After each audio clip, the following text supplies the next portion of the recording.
bagay pa. Pauwi na si Kwan ngayon, si Salarda. John Ray, pauwi na rin. Kwan, pauwi. Wala man nag-stay in the rig. Ano mo nag-stay? So, isa tama-tama. Uwi, meron isa darating. Si Kwan naman, uwi. June ang ano mo, Mark, no? Itong 27. Barko yon Tugo? Sir. Mahal ng ano? Maabot ng 6K. So, sa barko, mga tatlo lang. 336. Makadali ka dyan, pare. Barko yan. Business. Oh. Ayos yan. Ito lang kita. Anong araw ba yan? Anong araw yung 27? Ayun, sir. Ibis. Ibis. Okay, so, naka-ano na yan? Okay, so, good morning sa lahat. Morning, sir. Welcome to Good Choice. Sino ang absent ngayon?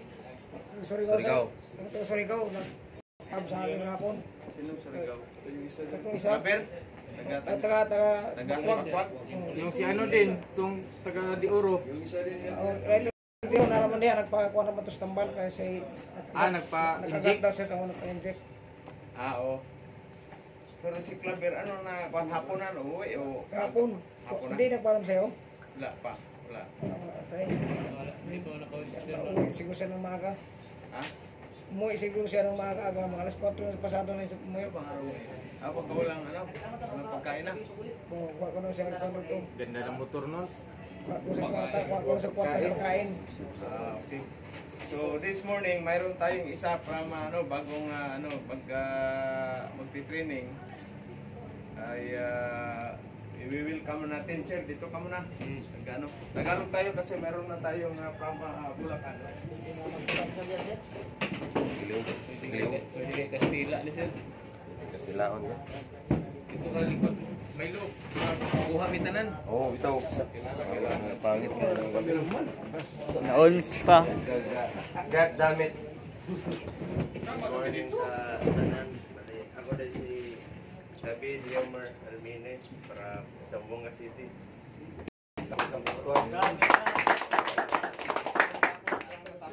Bali, ang first na ako, naman ako mechanical technology. Hoy! Pero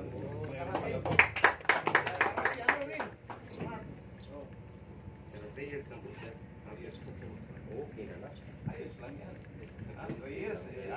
Medyo lang. Okay, so binata o may asawa? Binata. Okay. Welcome to Butuan, no? Welcome to Butuan. Welcome natin si David. David, welcome to Good Choice. Welcome to Millionaires Skilled Worker. Okay, thank you. So, dito na siguro banda.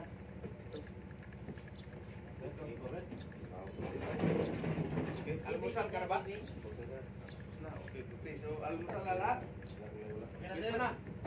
Okay, pag kayo almusal, ako wala pa. So, anyway, welcome to Good Choice. Boss David. Si, ano naman, si Mark, mechanical ka rin, di ba? 4 years. Okay. Yes, yan. Sigurado sampa yan eh. Ako nga 1 year eh. Sampa nga. Dito naman is wala tayong kahit hindi ka graduate ng high school, basta marunong magsulat, marunong magbasa, marunong magpinta sa dalan. Ano na yan? Yun, importante sir. Ano yan, pare? Sampa, basta importante, walang problema sa medical. O yan palang yan palang hindi nakakuha pa ng mga natin, di ba mayroon tayong x-ray, drug test, ano ba yun? Hepatis, 3. Sa neuro, mukhang wala naman akong nakita sa inyo na may sayan pa. Sado lang, isa lang naman yung nakikita ko dati na pero ano naman yun, wala na yun. Malik dito din. Masyal dito gabi. Masyal na. So, yun ang natin, yun ang natin. Ang purpose natin is, purpose ko at saka si Sir Fred is to share my skills knowledge about sa welding. Welding, machining, backclass na makina. Kasi sa makina, sa barko talaga, ang trabaho niyo, all around kayo. Ito, may dalawa tayong mga seaman, no? All around kayo. Hindi lang sabihin mo na welder ka, fitter ka, ayaw mo na maghawak ng makina. Hindi yan.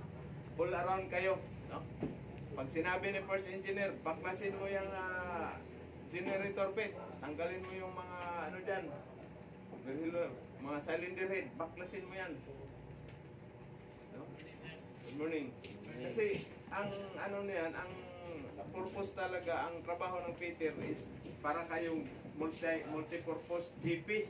Ika nga, general purpose. Ha? Sabihin, maglinis ka ng scavenging. Scavenging, yung loob sa makina. No? Loob sa makina, papasok ka doon. Ha? Tapos, tanggalin mo yung mga sluts. Tapos tanggal na sluts, pupunasan yun ng diesel. Minsan, papasok pa kayo doon sa fuel tank, maglilinis. Kita ninyo yung babae, oy, shout out ma'am makinista. Si Kinis, idol. Si Viper. Kita mo ang gandang dilag, pero gapang siya doon sa ilalim ng mga tangke, fuel tank. So walang kimi-kimi sa ano na yan. Ha? Trabaho sa barko, talagang ano yan.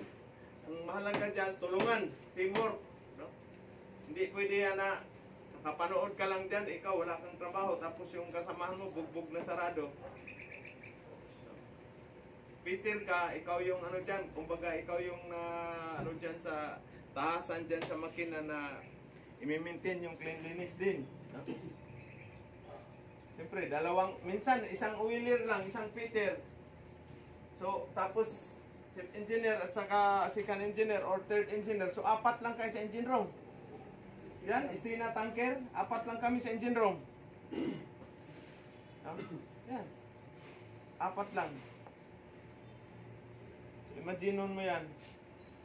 Ang laki na, walang main engine, pero ang laki ng generator. Ang laki ng generator.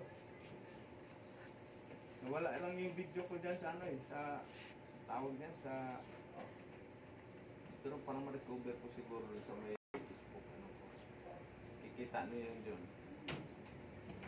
4 lang. 4 lang kayo. Tulungan, teamwork. Hindi pwede yan na, ala, kayo dyan sa buhay nyo, good choice product ito. Welding lang talaga ito. Patay kayo kagad.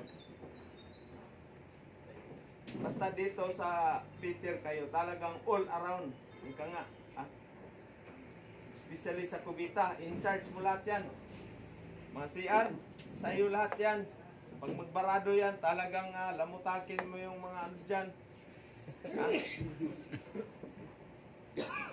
Pero ngayon, advantage na dahil karamihan sa mga barko, yung mga litis ngayon na barko is vacuum type na. Yung parang sa airplane. Bilis yan, ano na yan. Pero yun lang, siyempre, may sansa din na magbara yung linyada. So, iti-tracing mo ngayon yan. I-tracing mo. So, shout out pala kay Utol. Nasa on-board na si Utol. Yung younger brother ko, kasi laki lang kay ano, mas maliit pa kay Melo yun. Pablo sir. Hindi, si Berto. Shout out, Utol. Laki ng barko. Kasama niya Undoy, sir? Oh, kasama ni Undoy. Sa ano siya, nasa nais. Si Undoy naman, pakuha ng machining in situ. Huwag kayong kumuha ng machining in situ. Kailangan yan. Importante, marunong kayo sa machine. Kailangan na talagang marunong kayo all around. No? Mayroon para tayong baka magawa ng paraan yung ni Boss Mark. Mamaya. Tapos dalhin, mayroon pang mga pipe na hindi nakabibit. No? Wala na, ubos na. Ubos na grind sir. Ubos na lahat. Parte-parte. Ikaw, nakailang pipe ka? Isa lang. Isa lang talaga yan. Walang business na yan, kagalawan niya ngayon. Wala nang sabihin na dalawang pipe. Kasi sa tritisan, isang pipe lang yan, ha? Isang pipe lang yung ano ninyo, tritisa, no? Okay? So, 45 degrees, no? So, isang ano lang yan. Mag-assessment ka o mag-treatise kayo, sabihin pa na, sir, pangit man, kukuha ko ng isang pipe, hindi pwede yan. Pag nag-treatise kayo, minsan root pass lang yan. Hindi na ipapatapos yan. Pag nakita na hindi ka marunong, hindi na ipapano yan, hindi na ipapatapos sa'yo. No? So dito, isang pipe lang. Hindi pwede yun na ubusin mo yung mga pipe dyan lahat. Bakit kaya? Kasi tinipiling ko kayo na isang workpiece, isang ano lang yan, specimen. No? Isa lang. Okay. Tapos mo yan, nakarotpas ka na. O di, ayos, cupping. Tapos. Sa barko, mag-cutting ka ngayon ng tapos pagpangit ang hinang mo, sabihin mo, putol, tatapon mo na yan dahil hindi. Kaya sikapin ninyo maganda yung result ng hinang. Ha? Hindi pwede na, kumo dito ako, mag-practice ako. Hindi yan. Sikapin nyo na 100% maganda yung result ng welding. Hindi pwede na, practice ako nito. Eh, wala yan. Kailangan, anuhin nyo na, mandar mo nga yan. Mandar sir. Hindi mandar sir. Na ano yan, na overheat siguro yan. Tapos ano yun mamaya? Meron tayong electrician dyan, si ano, Salazar, oh. Yan ang ano mo, 30s mo ngayon. So yan ang ano dyan. Kaya ang purpose natin, ganun din. O halimbawa, ano kayo, anong tawag nito? Ano kayo ng pilit joint. Ito lang ang posisyon na yan. Hindi ka na pwede maghanap pa ng ibang mga materials mo. Pag binigay sa iyo yan lang, ito welding rod.